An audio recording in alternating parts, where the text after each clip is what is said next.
So when exactly do you stop plotting and start writing? That's what I want to talk about with you today. Hey, it's day 29 of my journey towards writing my first fantasy novel. I'm Father Roderick. In case you're new here, welcome. I do daily updates about my progress in writing the novel, but I haven't done any real writing yet. I've been working for about a month now on creating the story and coming up with characters and story beats and events.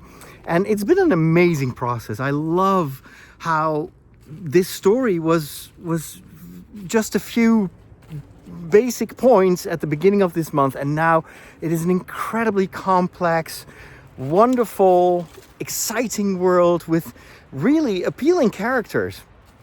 And this process has, addictive qualities. It's every day I have new ideas.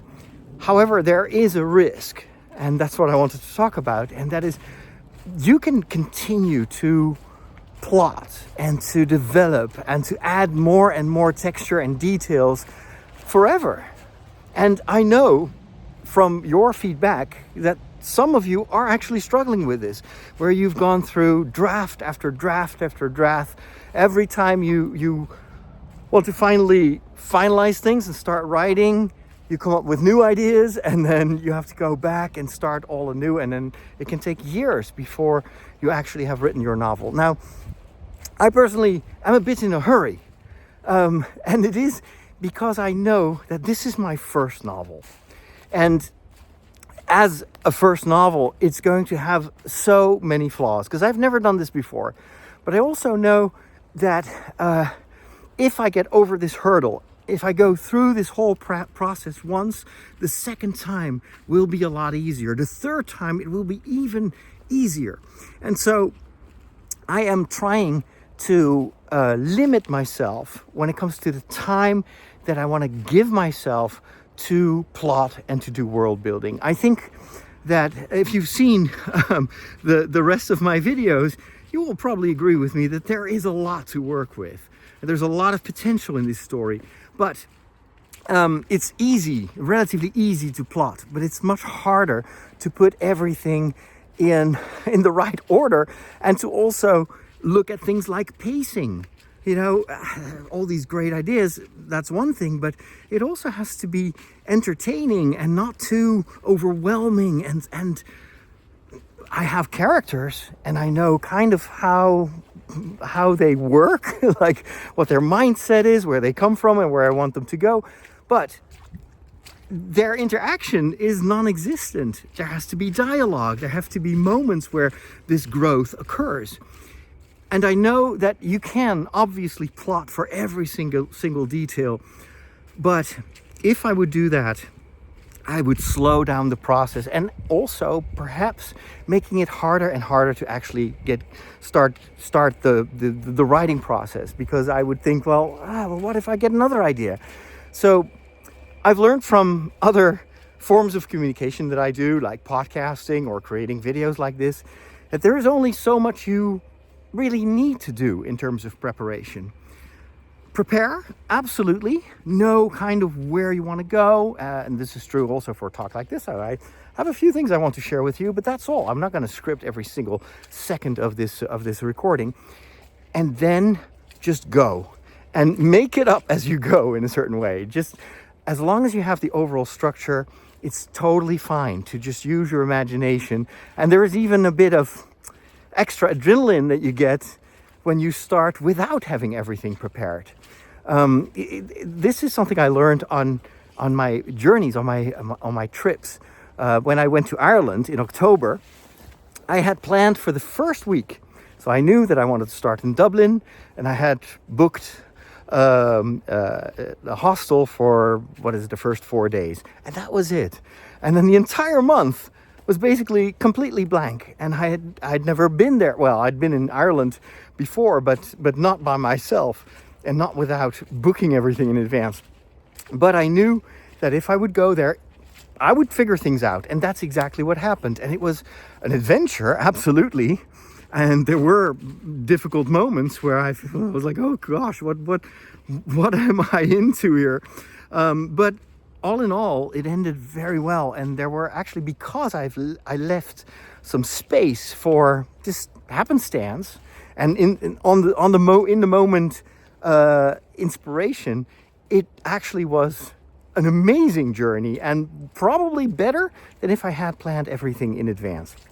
And I'm taking this metaphor for my own writing process. So I've decided to put a stop to the process of plotting and world building and character development. And I'm going to grant myself, I have to speak in positive ways, I'm my own coach, right? So I'm going to give myself the opportunity to start the writing process as soon as the 1st of February. And I've done something even crazier. And probably experienced writers right now will shake their head. And I was like, Father Roderick, yeah, that's never going to happen. But hey, I'm going to set that goal. My goal for the month of February is I want to write the entire draft. So I'm looking for a novel of about between 50,000 and 60,000 words. That's not very big.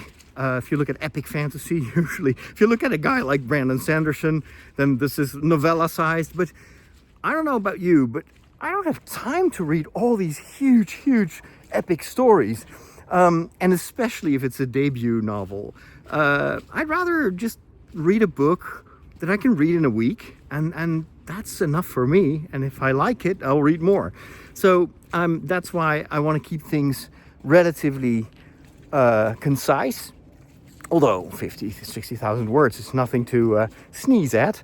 But and I also think that if I restrain myself, it's also, if you condense it, it's like sometimes a sauce where you leave it in a pan and then it becomes thicker and thicker and it just gets richer and richer. You don't always need to dilute everything and go for quantity in the kitchen. Sometimes the quality is more important. So if it's concentrated, then it actually tastes better than if you just have a whole pan full of sauce or soup. So anyway, another metaphor. So I'd love to aim for 50 and 60 or 60,000 words. Rather, preferably 60,000, because I know that in the editing process, a lot is going to get scrapped. This is just not from experience, but I know this from a lot of other writers that I've been following over the past month. The most important aspect of editing is getting rid of stuff. Kill your darlings, all that. And so it's nice to have a little bit of leeway when it comes to editing. What does that mean in practice? If I want to write the entire first draft in this very short month of February, because it's shorter than other months, it means I've got 28 days. If you look at the amount of pages that I want to write, it requires me to write about, or pages, words, it requires me to write about 3,000 words per day. That's a lot. So obviously this is not something I'm going to be able to do in just, 1 or 2 hours of writing every day. No. But what I have decided is I am going to clear my calendar. So this month of January, I was supposed to be on a trip. I was supposed to live as a digital nomad. I've done this twice before, but this month of January, I decided against it. And I loved having that freedom in my calendar because I freed everything up. I didn't make any, commitments. And just having that space allowed me to start this project and to, build up my YouTube channel and do so much. And I'm thinking, you know what? I love this. And I think I'm going to continue this in February. I'm going to clear out my entire agenda. I'm going to dedicate the majority of my time to writing. That, of course, doesn't mean that all of a sudden I'm going to stop updating my channel or doing my podcast. But all that will now take the place of where writing is this month. So I've been writing only like an hour or 2 hours every day. And then I would work for the rest of the day. Now I'm going to do the opposite. I'm going to write for most of the day.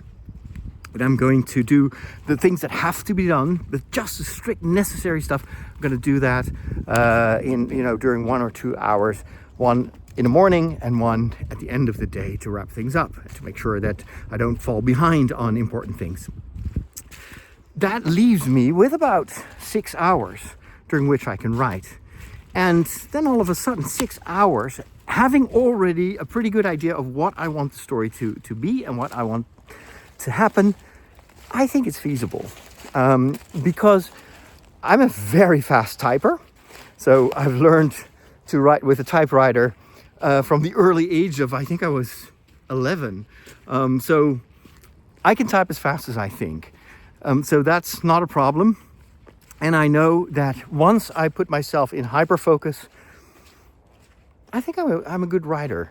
Not in the sense that I know how to write dialogue or descriptions or whatever. No, I'm not talking about how to write, but I know that I can sit down and just write, just push the words out. And that's what I'm supposed to do for the first draft. It's just get the story out, because you cannot edit nothing. You can only edit rubbish. That's basically what a lot of editors share in their courses and their tips online.